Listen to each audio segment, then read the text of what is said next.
Grand touring cars like the Mercedes-Benz CL500 seem to be a dying breed. A glance at the new car guide reveals the Bentley Continental GT and Maserati Gran Turismo as its only natural rivals. At 1.6 million rand, it certainly isn't cheap.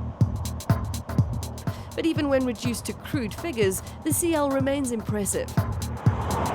At over 5 meters long and measuring 2 meters at the mirrors, it is vast as well as fast. Now, for 12 years, Mercedes-Benz has managed to morph bits of metal and components into what I guess discerning buyers would classify as the ultimate in luxury, comfort and performance. Of course, I'm talking about Mercedes-Benz's CL. This is car caviar at its very best. Question now is, with the facelifted 2011 version, have they managed to raise the bar just that little bit extra? With air travel now as ubiquitous as white bread, cars that travel huge distances quickly and in supreme comfort have become all but redundant. Still, few A340 cabins can match the CL for opulence. Not much has changed externally on the CL. You're still getting the sexy coupe-like lines that it's been well known for. But when you get inside, it reminds me of, remember those lazy boys that people used to have, and you always used to rag your mates if they had one. But slip into a lazy boy and suddenly your complaining stops, and that's exactly what happens inside the CL. This is comfort at its very best. I mean, these seats massage you, they can cool your bum, heat your bum, and offer you the most amazing lumbar support as you pitch into corners. So you really do get to move that belly around without even trying. This is comfort at its very, very best. All your memory settings are there. It is a great place to hang out. Now, I know usually on Ignition we do these amazing driving shots where I talk and make a lot of sense. This actually is a driving shot. This is how stable the CL is cruising. I'm not using my hands, I don't even need to. This car literally drives for you. That's probably the biggest problem that I have with it, because I think for me, this is kind of like Hugh Hefner. What I mean is Hugh Hefner is always surrounded by luxury, there's sexy curves in all the right places, the bulges are there, but he's kind of got to that stage in his life where he's happy for gadgets to satisfy his bunnies. That's what it feels like driving this car. Sure, it bolts, it is absolutely fast, it is amazing. It is nimble for 2.5 tons, but I just feel a little bit disengaged. And maybe that's why Merc has to put in all these amazing little features.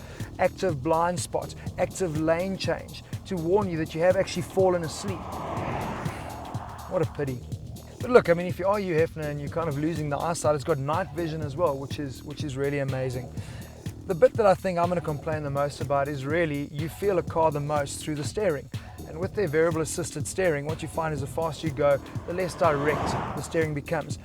For me, it doesn't become less direct, it becomes numb. And I find that's where you become totally disengaged from the car. Another problem when you absolutely cocooned in luxury is that you kind of lose track of what's happening outside of you. It is so well dampened inside of this car, you don't even hear the roar of that V8 engine, which is a real pity, because it does sound absolutely sweet. Something else that is new on the facelifted CL for 2011 is their digital dash. I find that actually very, very user-friendly when you are driving, because you don't have to find yourself looking at the center display all the time, because everything with a touch of a button pops up on the instrumentation panel out there. So that is really good. But the biggest feature with the new 2011 CLs has to be what's under the bonnet.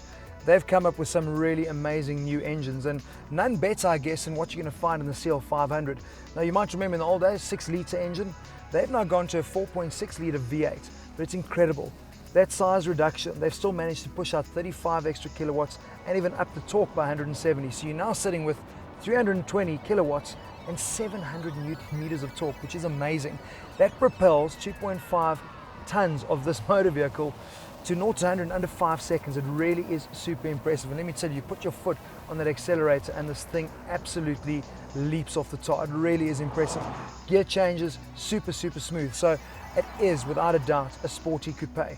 And that Blue Efficiency motor is making it super efficient as well. Now, they're telling us in Europe, they were getting figures of 9.5 litres per 100 and just 220 odd grams in terms of CO2.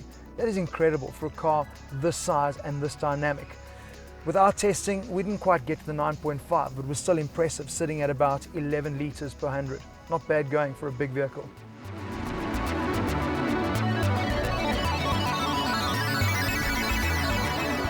So if you've got a ton of money to burn, you've got a really, really tough question to answer. Are you an aeroplane or a helicopter fly guy? You see, for me, I think guys that fly planes are still into the thrill of the flying, but the guys that are going to choose the helicopters are into the thrill of getting there in absolute style.